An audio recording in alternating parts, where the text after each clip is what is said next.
of earth, how are you all? I hope you all are doing well. So today's video is very important for those who has given the AIIMS BSc Nursing exam of 2025 and whose name are in the list of the counselings. So this video will be fully based on counseling, what are the documents that you need and what is 1 lakh deposit and 5 lakh, like when you have to pay 1 lakh and when you can get back that 1 lakh and when you will lose that 1 lakh and when you have to pay 5,000. So we will be covering all your doubts in this video, and if you have any doubt regarding counseling, you can drop in the comment and I will try to reply as soon as possible. Let's get started. So first we will be covering counseling part. Counseling dates has already been announced and we will be talking about only first round. So first round date is from 11 to 17 and up to 5 p.m. for Friday, like for weekdays, and for weekends only on Saturday up to 12 noon. Okay, so but in this case you have to remember for the counseling process आपको अपने priority के हिसाब से college अपना place करना है. Like आपको first choice क्या डालना है, सेकंड चॉइस क्या डालना है उसके हिसाब से, क्योंकि फर्स्ट जब क्लोजिंग डेट आ जाएगा, क्लोज डेट खत्म हो जाएगा, तो आपको फिर से आपको चांस नहीं दिया जाएगा कि आप फिर से अपने ऑप्शंस को इधर उधर कर सको. तो इस बात का खास ख्याल रखना है. एंड अनाउंसमेंट जो होगा काउंसलिंग का वो होगा 19 जुलाई को. एंड जो ऑनलाइन आपको एक्सेप्ट करना है सीट को वो है 21 to 26. And please don't forget all this date because वो बहुत रिजिड होते हैं. आपको अगर ऐसा लग रहा है कि डेट थोड़ा आगे बढ़ेगा, ऐसा कभी भी नहीं होगा. एंड अगर आपको ऑनलाइन एक्सेप्ट डेट करना है तो फ्राइडे को अप टू 5 एंड सैटरडे को अप टू 12 नून तक करना ही पड़ेगा. एंड आपने अगर ऑनलाइन सीट एक्सेप्ट कर लिया है तो within 5 days you have to in person, like आप अगर स्टूडेंट हो तो आपको खुद वो कॉलेज तक जाना है with all the required documents for the verification. And in case if you don't have document then you have to make DD like demand draft. Demand draft क्या होता है? बेसिकली आप कोई भी बैंक में एक चेक से डिमांड ड्राफ्ट या फिर कैश से भी डिमांड ड्राफ्ट बन जाता है. तो अगर आपके पास डॉक्यूमेंट नहीं है तो डिमांड ड्राफ्ट आपको बनाना है 1 लाख रुपीज़ का.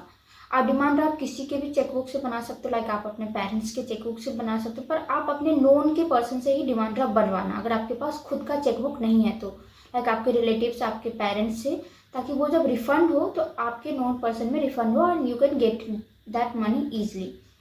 तो अगर आपके पास डॉक्यूमेंट्स नहीं है तब आपको 1 लाख का DD लेके जाना ही पड़ेगा within 5 days to that college for the verification.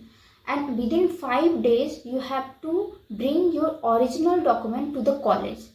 In case you fail to do so तो वो जो आपका 1 लाख रुपये जो आपने सबमिट किया था on the place of your documents वो आपको नहीं मिलेगा एंड सीट कैंसिल हो जाएगी आपको, और आपको सेकेंड राउंड में भी पार्टिसिपेट नहीं करने देंगे. सिर्फ ओपन राउंड सीट एलोकेशन में आप पार्टिसिपेट कर सकते हो. सो ये आपको ध्यान रखना है. एंड जो 5,000 का आप बोल रहे हो कि 1 लाख कब देना है, 5,000 कब देना है, तो 1 लाख तो आपको फॉर द डॉक्यूमेंट्स देना for in case of counselling. But in case in between like you have join the course and आपको 6 महीने बाद, 1 साल बाद आपको ऐसा लग रहा है कि you are not fit for this course और आपको नहीं करना है ये कोर्स, आपको दूसरे कोर्स में जाना है, आपको छोड़ना है ये कोर्स, उस टाइम पे आपको सिर्फ और सिर्फ 5,000 रुपीज़ का डिमांड ड्राफ्ट आपको सबमिट करना है, जो कि आपको रिफंड नहीं होगा. वो पेनाल्टी अमाउंट है कि आपने उनका एक सीट लॉस कर दिया है और वैकेंट कर दिया है. तो अगर आपको एडमिशन होने के बाद आपने कोर्स ज्वाइन कर लिया और फिर आपको छोड़ना है कोर्स, तब आप 5,000 रुपीज़ लगेंगे. और 1 लाख कब लगेंगे? अगर आप काउंसलिंग कर रहे हो, आपके पास डॉक्यूमेंट्स नहीं हैं, तब आपको 1 लाख देना पड़ेगा. But you can get that 1 lakh money अगर आप डॉक्यूमेंट्स सही टाइम पे सबमिट कर दो. तो ये है पूरा प्रोसेस. अब बात कर लेते हैं डॉक्यूमेंट्स की कि आपको क्या क्या डॉक्यूमेंट्स चाहिए. मैं यहाँ पे लिस्ट भी कर दूँगी पर मैं एक बार बोल देती हूँ. टोटल 10 डॉक्यूमेंट्स हैं. तो आप एक इसी, जैसे मैं जिस ऑर्डर में बोल रही हूँ आप उसी ऑर्डर में एक फाइल में बना लेना ताकि आपको काउंसलिंग के टाइम पे इजी हो.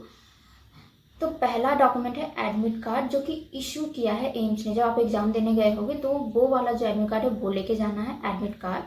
उसके बाद रजिस्ट्रेशन स्लिप आपको पता ही है, जिसमें रजिस्ट्रेशन नंबर वगैरह लिखा रहता है, जो वो खुद एम्स से प्रोवाइड किया गया है, वो लेके जाना है। ऑफर लेटर, जब आप सीट एलोकेशन आपको मिल जाएगा तब वो आपको एक ऑफर लेटर सेंड करेंगे आपके जो एम्स वाले पेज पे, वहाँ पे भी आपको मिल जाएगा, वहाँ से ही आपको मिल जाएगा।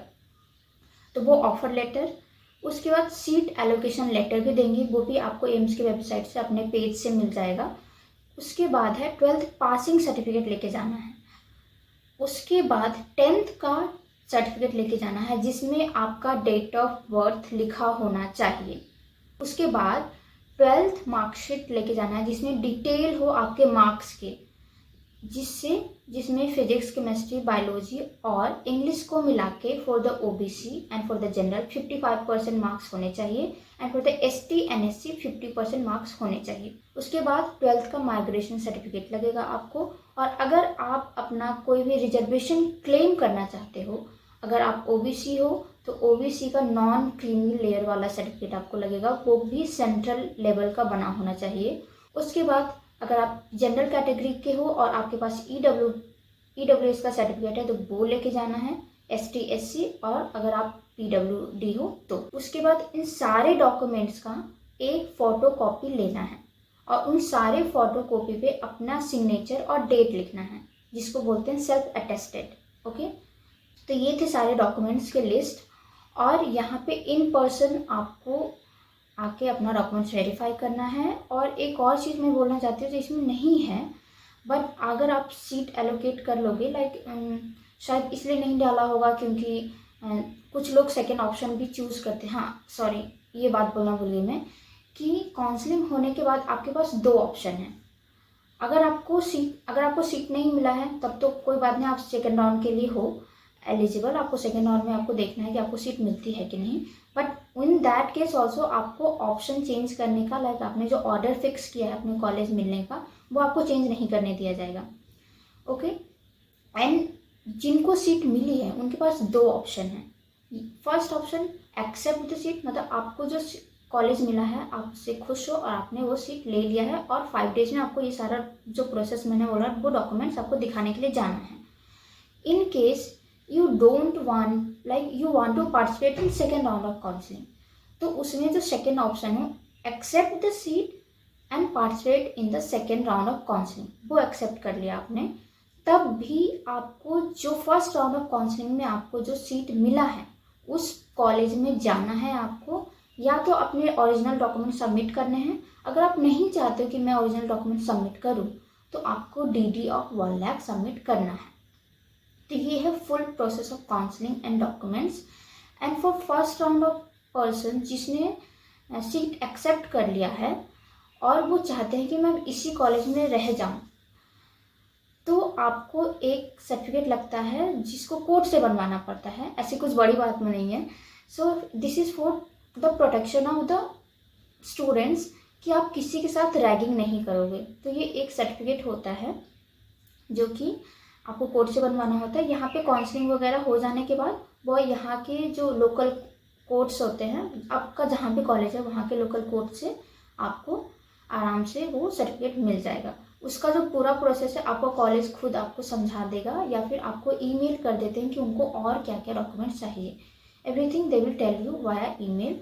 And in case if you have any doubt आप मुझे पूछ सकते हैं। और अगर आपको अभी भी कोई डाउट है किसी चीज़ के भी regarding, you can drop in the comment section. I will try to reply as soon as possible.